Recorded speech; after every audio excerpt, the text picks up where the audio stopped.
Hello everyone, welcome back again हम सबके अपने यूट्यूब चैनल में जिसका नाम है इजी आयुर्वेदा विद विक्की। आज का टॉपिक है हाउ टू स्टडी कुमारवित्ते। किसी भी सब्जेक्ट को पढ़ने का या समझने का एक पैटर्न होता है, एक तरीका होता है।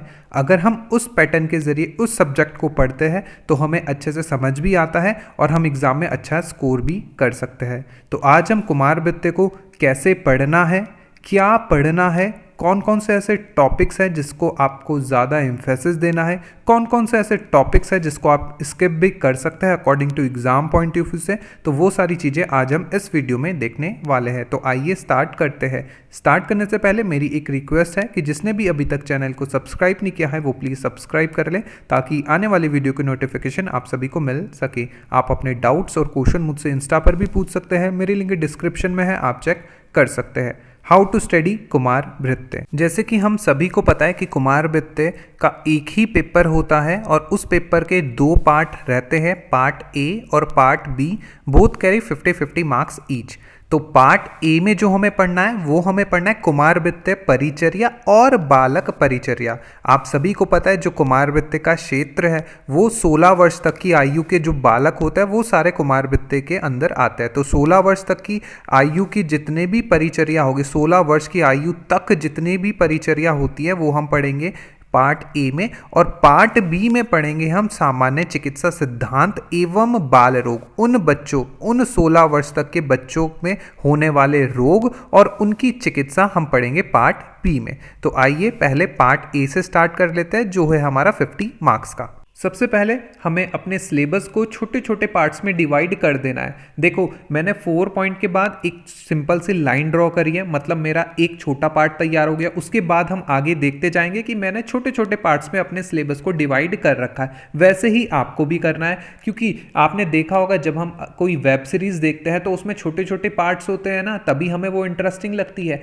अगर वही वेब सीरीज आपकी 8 से 10 घंटे की होगी तो शायद हमें उसमें इतना इंटरेस्ट ना है और हम उसे ना देखें। उसी प्रकार से हमने अपने सिलेबस को भी डिवाइड करना है। तो पहले पार्ट में मैंने 4 पॉइंट रखे हैं। पॉइंट ए में देखते हैं क्या बोला गया है, बहुत ही इंपॉर्टेंट। सबसे पहला बोला गया है कि हमें क्या पढ़ना है, इंट्रोडक्शन एंड स्कोप ऑफ कुमारवित्ते। बहुत ही ज्यादा इंपॉर्टेंट। यहां से जो क्वेश्चन बनता है 20 मार्क्स और 10 मार्क्स का डायरेक्ट क्वेश्चन बन जाता है। क्वेश्चन इस प्रकार से होता है कि कुमारवित्ते की निरुक्ति, कुमारवित्ते की परिभाषा और कुमारवित्ते विषय का महत्व समझाइए। तो यहां से 20 मार्क्स का या 10 मार्क्स का डेफिनेट क्वेश्चन है। तो आपको यहां से सिर्फ इतनी चीज देखनी है और इसके अलावा यहां से क्वेश्चन नहीं बनता है। उसके बाद आता है हमारा सेकंड पॉइंट जिसमें बोला गया कंट्रीब्यूशन ऑफ काश्यप संहिता इन कुमारवित्ते। बहुत ही ज्यादा इंपॉर्टेंट ये भी बनता है। यहां से 10 मार्क्स का और 5 मार्क्स का क्वेश्चन डायरेक्ट बनता है कि काश्यप का कंट्रीब्यूशन बताओ इन कुमारवित्ते। क्योंकि काश्यप जी थे, उनके साथ स्कैम हुआ, कहीं पर भी उनका नाम नहीं आया। इतनी सारी व्याधियां उन्होंने बताई है लेकिन संहिताओं में, पूरी संहिताओं में कहीं भी काश्यप संहिता का नाम नहीं आया है। ठीक है, तो उसके बाद जो हमारा थर्ड पॉइंट है वय का मतलब होता है एज। तो वय भेद जो हमारा कुमारवित्ते है इसमें वय वर्गीकरण का विशेष महत्व है। ठीक है, तो जो हमारे काश्यप थे उन्होंने गर्भ, बाल, कुमार और उसके बाद यौवन, मध्यम, वृद्ध, इस प्रकार से हमारी वय को क्लासिफाई कर दिया है। तो वो आपको देखनी है, बहुत ही इंपॉर्टेंट। यहां से जो क्वेश्चन बनेगा 10 मार्क्स का और 5 मार्क्स का बनता है। तो वय वर्गीकरण का विशेष महत्व है कुमारवित्ते में, तो वो आपको जरूर देखना है। यहां से क्वेश्चन डेफिनेट है कि बनेगा। उसके बाद आता है हमारा फोर्थ पॉइंट, प्राण प्रत्यागमन। Very very very very very important. प्राण प्रत्यागमन का मतलब होता है प्राणों को निरंतर बनाए रखने की प्रक्रिया को प्राण प्रत्यागमन कहते हैं। तो हमारे आयुर्वेद में प्राण प्रत्यागमन का एक पूरा विस्तृत वर्णन दे रखा है। तो प्राण प्रत्यागमन से डायरेक्ट 5 नंबर का क्वेश्चन बनता है और आप मॉडर्न से भी नियोनेट रिसक्सिटेशन वहां पर थोड़ा देख सकते हैं। ठीक है, तो ये इंपॉर्टेंट बनता है, आपको इसे जरूर देखना है। अब चलते हैं हम अपना जो 5th पॉइंट है, वेरी इंपॉर्टेंट, 20 मार्क्स का क्वेश्चन यहां से डेफिनेट है कि बनेगा। क्वेश्चन इस प्रकार से बनता है कि नवजात शिशु परिचर्या का विस्तृत वर्णन कीजिए। अब नवजात शिशु परिचर्या नाम से ही इंडिकेट है नवजात। नवजात का मतलब होता है जो अभी अभी जन्मा है। शिशु की परिचर्या, उस शिशु की क्या परिचर्या होगी वो हमें देखना है और हमें एग्जाम में पूछी जाती है। तो उसमें हम सभी को पता है जो हमारे संहिता है, चरक संहिता में अलग उसका दे रखा है कि क्या परिचर्या रहेगी, सुश्रुत संहिता में अलग परिचर्या दे रखी है, अष्टांग हृदय में अलग अलग परिचर्या दे रखी है, ठीक है। तीनों संहिताओं में सबसे पहले ऊर्ध्वा परिमार्जन बोला है, ठीक है, उसके बाद प्राण प्रत्यागमन चरक ने बोला है, चरक संहिता में ऐसा आया है, ठीक है। तो वो हमें देखना है, इसकी मैंने ऑलरेडी एक वीडियो बना दी है, जिसने वो वीडियो नहीं देखा है तो यहाँ पे आई बटन में उसकी लिंक आ रही होगी, आप वहां से पूरी वीडियो देख सकते हैं। कहने का मतलब है आपको यहां से उन संहिताओं में क्या क्रम बता रखा है शिशु परिचर्या का, वो आपको याद रखना है, ठीक है। बहुत ही इंपॉर्टेंट यहां से भी क्वेश्चन बनता है। उसके बाद अगर शॉर्ट नोट्स में बनता है तो नाल छेदन, और नाल छेदन अगर आप ढंग से नाल छेदन कटिंग ऑफ अम्बिलिकल कॉर्ड नहीं करते हैं तो क्या व्याधि हो सकती है, वो भी आपको यहां से देखना है। उसके बाद आता है हमारा 6th पॉइंट। 6 पॉइंट में बोला गया है नवजात शिशु परीक्षा। तो क्या परीक्षा होती है नवजात शिशु की, ये एक बार आप देख सकते हैं, इतना एम्फेसिस इसे नहीं देना है इस चीज में, इसमें से क्वेश्चन कम पुट अप होते हैं। अब हम चलते हैं हमारा 7 जो है नवजात शिशु पोषण, वेरी वेरी वेरी इंपॉर्टेंट। अब नवजात अभी अभी जो बच्चा जन्म हुआ है जिसका, उसका क्या पोषण होगा। अब उसे आप डायरेक्ट खाना तो दोगे नहीं, तो उसका जो पोषण होता है वो होता है स्तन्य, बहुत ही इंपॉर्टेंट, ठीक है। आप सभी को पता है स्तन्य उसका पोषण होता है। स्तन्य का मतलब होता है क्षीर, क्षीर यानी माता का दुग्ध, तो वो ही उस बच्चे का आहार होता है। अब किस आचार्य ने किसी ने बोला है कि बिल्कुल पहले दिन ही हमें स्तन्यपान करा देना चाहिए, किसी आचार्य ने चौथे दिन स्तन्यपान कराने के लिए बोला गया, तो वो भी आपको देखना है। अब इसमें इस नवजात शिशु पोषण में छोटे छोटे पॉइंट्स आपको पढ़ना है। जैसे सबसे पहले आगे स्तन्य संपत, वेरी इंपॉर्टेंट, 5 नंबर का क्वेश्चन इसमें आ जाता है स्तन्य संपत पर। तो स्तन्य संपत का मतलब होता है क्या प्रॉपर्टीज रहती है उस ब्रेस्ट मिल्क की, उस क्षीर की क्या प्रॉपर्टीज रहती है। उसके बाद स्तन्य उत्पत्ति, किस आचार्य ने स्तन्य की उत्पत्ति क्या बोली गई है, किस प्रकार से बोली गई है, तो स्तन्य उत्पत्ति भी आपको देखना है। उसके बाद बोला गया स्तन्य परीक्षा, तो आप सभी को पता है जो स्तन्य यानी क्षीर की परीक्षा हम जल में करते हैं, तो वो आपको देखना है। उसके बाद स्तन्य पीयूष जिसे आप बोलते हैं कोलेस्ट्रम, ये भी इंपॉर्टेंट है। उसके बाद इसमें से जो आपको देखना है एक धात्री के बारे में जरूर पढ़ना है, ठीक है। यहां से कभी 5 नंबर का क्वेश्चन आ जाता है, बाकी जो भी आप पढ़ सकते हो वो आप पढ़ना अपने तरफ से, ठीक है। उसके बाद आओ very very very very very important स्तन्य दोष, ठीक है। तो यहां से क्वेश्चन बनता है हमारा स्तन्य के दोष। स्तन्य दोष मतलब होता है जो हमारे अष्टक्षीर दोष बताए हमारे चरक ने, ठीक है। तो वात में, वात के कारण 3, पित्त के कारण 2 और कफ के कारण 3, ठीक है। तो ये हमारे अष्टक्षीर दोष का वर्णन करा है चरक ने। पूरे आपको नाम याद होने चाहिए, इसके मैं एक सेपरेट वीडियो भी बना दूंगा, ठीक है, तो आप वहां से भी पढ़ सकते हैं। उसके बाद इस स्तन्य शोधन मतलब स्तन्य अगर हमारा दूषित हो तो उसका शोधन हम कैसे करेंगे। स्तन्य शोधन गण जो औषधि होती है वो कौन कौन सी होती है वो आपको याद करना है, ठीक है। तो इतनी चीज आपको इसमें याद करनी है। उसके बाद अब हम चलते हैं हमारा 9 पॉइंट में। देखो आप देख रहे होगे मैंने सिलेबस को छोटे छोटे पार्ट्स में डिवाइड कर रखा है, तो आप भी एक लाइन ड्रॉ करें और ऐसे छोटे छोटे पार्ट्स में अपने सिलेबस को डिवाइड करके चले, ताकि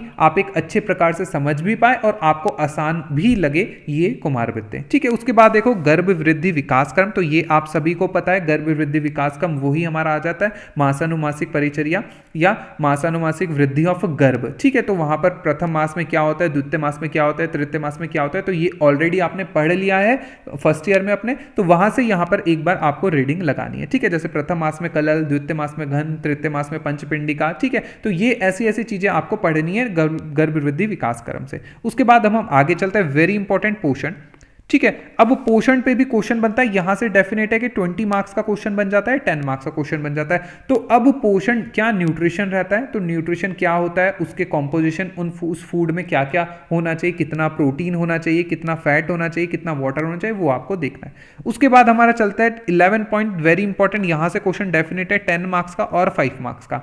दंतोत्पत्ति, तो जो हमारे संहिताओं में दंतोत्पत्ति बोली गई है वो 4 मास से लेकर 8 मास तक बोली गई है, और उनकी जो 4 मास में जिन बच्चों के दांत आते हैं उसकी एक अलग प्रॉपर्टी होती है, 5th मास में जिसके दंत आते हैं उसकी अलग प्रॉपर्टी होती है, 6th में आते हैं उसके अलग, तो वैसे ही प्रॉपर्टी बता रखी है, तो ये आपको पढ़ना है। और बोला गया है जिसके जो दांत है वो जिसके 8th मंथ में आते हैं वो प्रशस्त बोला गया है, प्रशस्त मतलब उत्तम बोला गया है, ठीक है। तो आप आज अपनी मम्मी पापा से पूछना कि मेरे जो दांत आए थे वो कौन से मंथ में आए बनाए थे, तो उस हिसाब से भी आपकी दांतों की प्रॉपर्टीज होती है। ठीक है, तो उसके बाद देखो दंतों भेद भी पता है आपको, क्या क्या दंत के भेद होते हैं। उसके बाद विकार एक बार चाहो तो पढ़ सकते हो। ठीक है, बाकी आगे बढ़ो, आपको सिर्फ दंतोत्पत्ति पढ़नी है कि कितने मास से कितने मास में दंतोत्पत्ति होती है, कितने प्रकार के दंत रहते हैं। ठीक है, और उसके बाद आप मॉडर्न में 2123/2123 जो आपका डेंटल फॉर्मूला होता है 2123/2123 वो भी आप पढ़ सकते हैं एक बार, सिर्फ रीडिंग। ठीक है,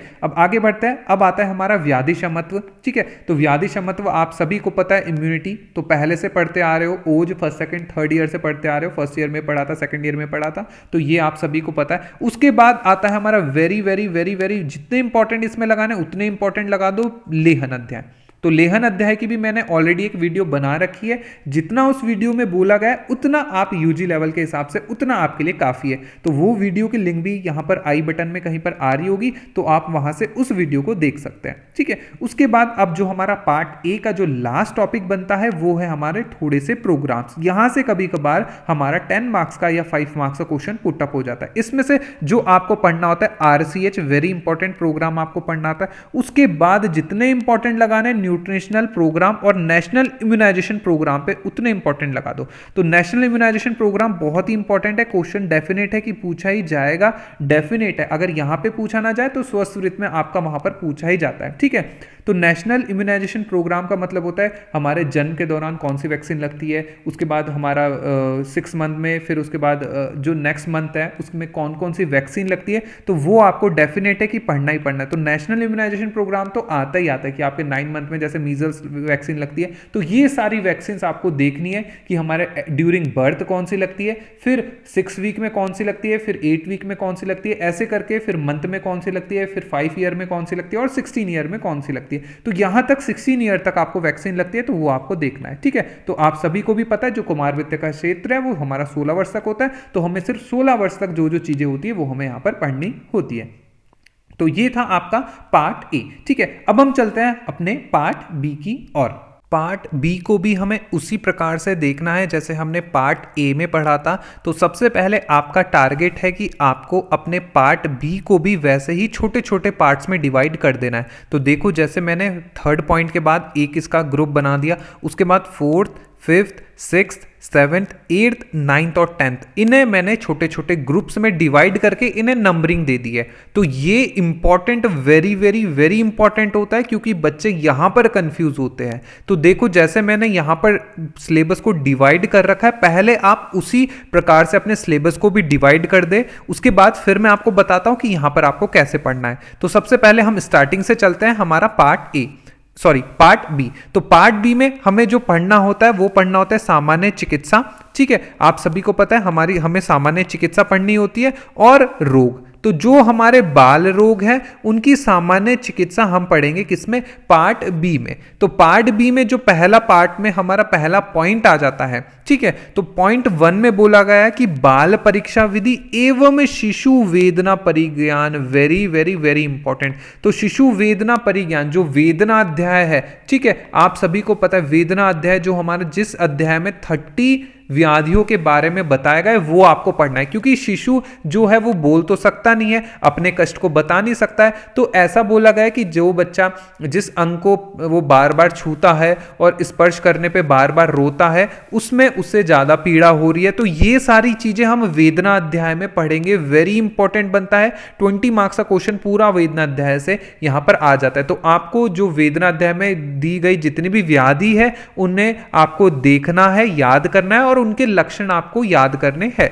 ठीक है, उसके बाद हम चलते हैं सामान्य चिकित्सा सिद्धांत की क्या उनकी सामान्य चिकित्सा होती है वो हम देखेंगे। उसके बाद आते हैं वेरी इंपॉर्टेंट जर्नल औषधि मात्रा निर्धारण। जो बच्चे में औषधि जो हम देते हैं वो एज कंपेयर्ड जो हम टीनेजर्स या जो हम बड़े जो होते हैं उनमें अलग होती है, बच्चों में अलग होती है, क्योंकि बच्चों में हम कम औषधि देते हैं। तो औषधि का क्या निर्धारण करते हैं हम, कितनी औषधि देती है, शीरप में क्या देता है, शीर अन्नाद में क्या देते हैं, अन्नाद में क्या देते हैं, तो वो हम देखेंगे किसमें, औषधि मात्रा निर्धारण। और यहां से भी 5 मार्क्स और 10 मार्क्स का क्वेश्चन बन जाता है। उसके बाद बन जाता है हमारा स्पेसिफिक पंचकर्म। ठीक है। क्या स्पेसिफिक पंचकर्म होता है बच्चों में, तो जिसमें बस्ती इंपॉर्टेंट है, तो बस्ती आप देखिएगा। बस्ती बहुत ही अमृत के सम्मान मानी गई है बच्चों में, ठीक है, तो वो बस्ती आप देख सकते हैं। उसके बाद अब हम देखते हैं कि जो हमारा सीक्वेंस है जो हमें फॉलो करना है वो हमें यहां पर देखना है। तो अब हम व्याधि को स्टार्ट कर रहे हैं, और व्याधि को स्टार्ट किस प्रकार से कर रहे हैं कि हमें एक सीक्वेंस से चलना है।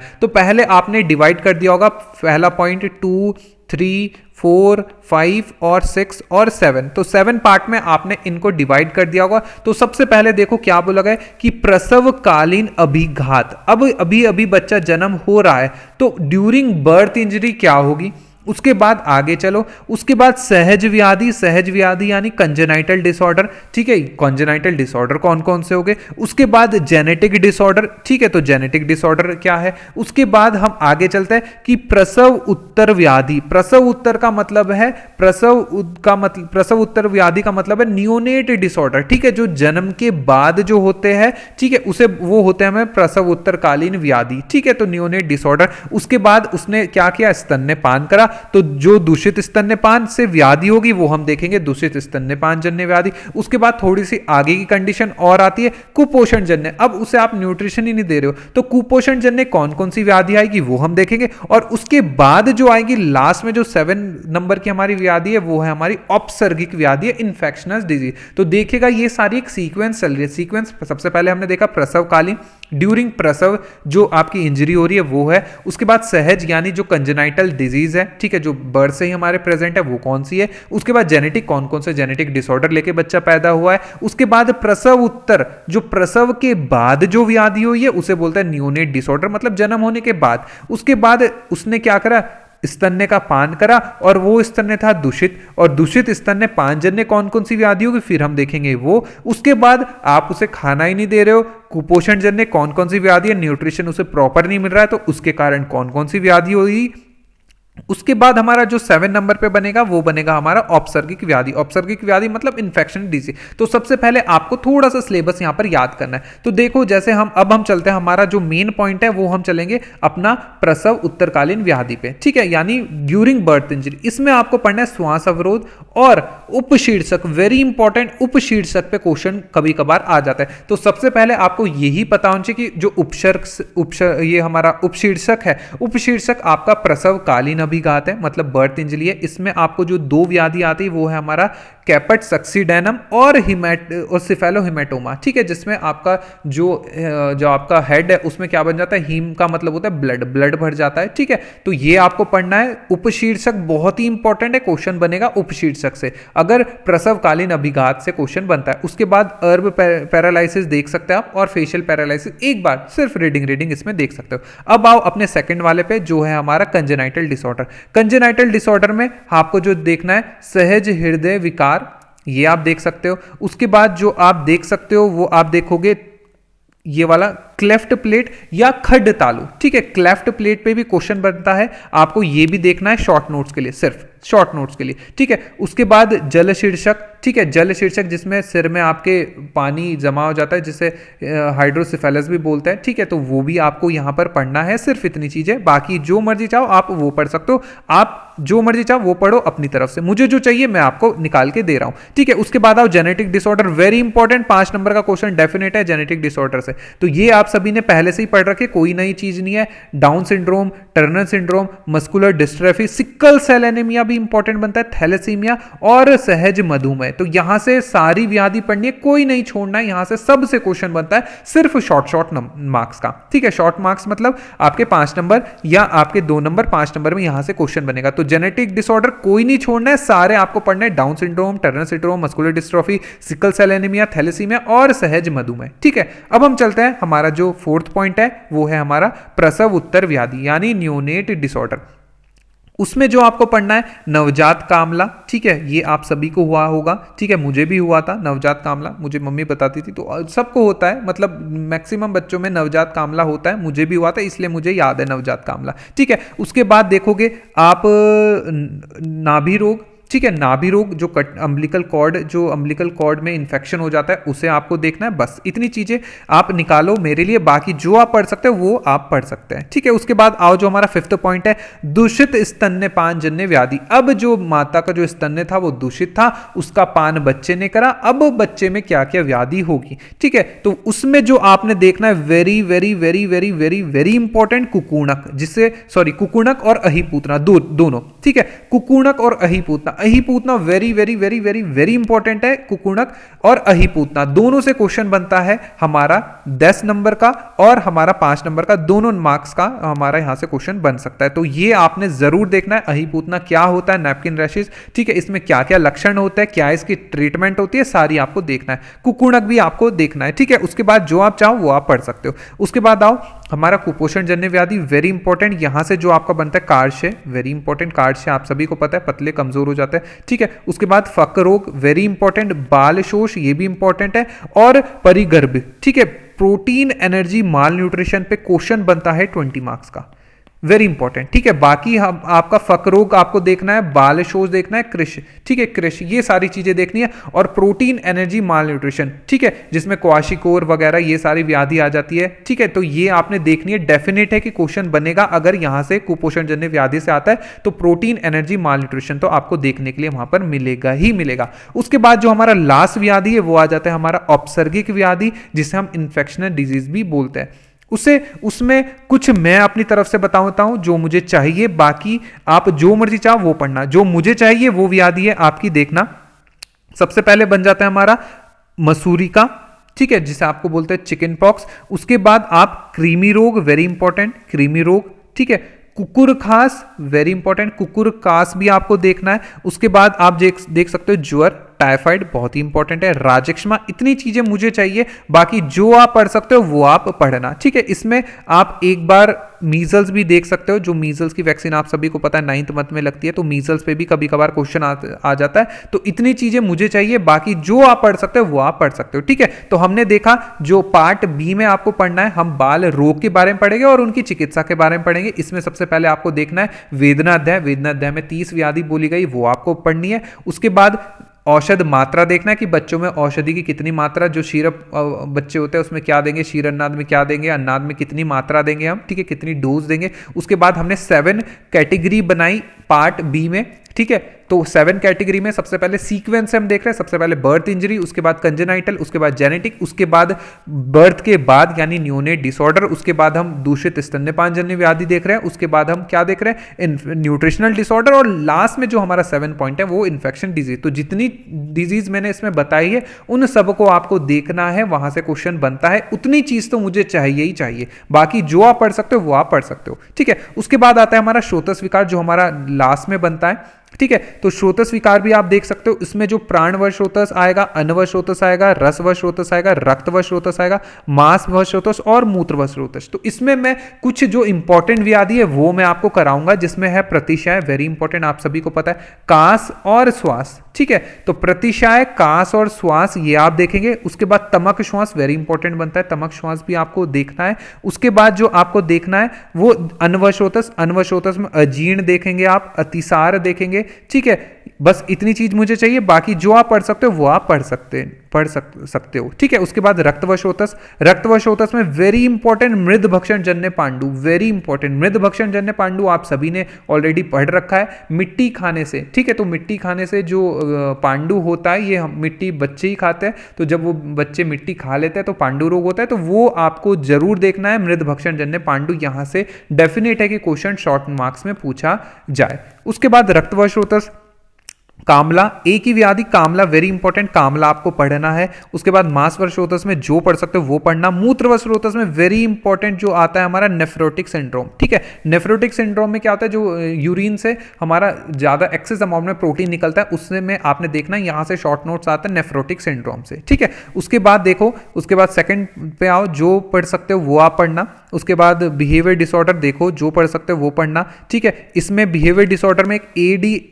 ADHD एक बार देख सकते हो आप, ठीक है, सिर्फ इतना। उसके बाद लाइफ सेविंग में प्राण रक्षा विधि में छोड़ो, जो पढ़ सकते हो वो पढ़ना। उसके बाद वेरी इंपॉर्टेंट डेफिनेट है कि क्वेश्चन बाल रोग से देखने के लिए मिलेगा। तो बाल रोग आपके कितने होते हैं, यहां से 20 मार्क्स का 10 मार्क्स का सारे क्वेश्चन बनेंगे बाल रोग से। Very very very very very very important बाल रोग। तो बाल रोग भी आपको डिटेल में पढ़ना है। बाल रोग की मैं ऑलरेडी एक आगे वीडियो बना रहा हूं, तो बाल रोग की वीडियो जल्दी ही अपलोड हो जाएगी, ठीक है। तो आप वहां से भी पढ़ सकते हैं। उतना जितना मैंने बोला है, जिन व्याधि आपको ज्यादा देखनी है वो आपको जो जितनी बोली गई है उतनी आपको देखनी है। बाकी जो आप पढ़ सकते हो वो आप पढ़ना। तो होप करता हूं आपको ये वीडियो अच्छी लगी होगी। मैंने एक सिंपल वे में कैसे आपको कुमार वित्ते पढ़ना है वो आपको बताया है। किस व्याधि पे ज्यादा इंफेसिस आपको देना है वो मैंने आपको बताया।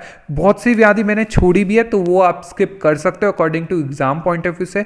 तो ये था हमारा कुमार वित्ते सब्जेक्ट आपको कैसे पढ़ना है एक सिंपल वे में। तो अगर आपको वीडियो अच्छी लगी है तो प्लीज इसको लाइक करें, एंड प्लीज इसको लाइक करें, शेयर करें अपने कॉलेज ग्रुप में। And thanks for watching, keep supporting, thank you.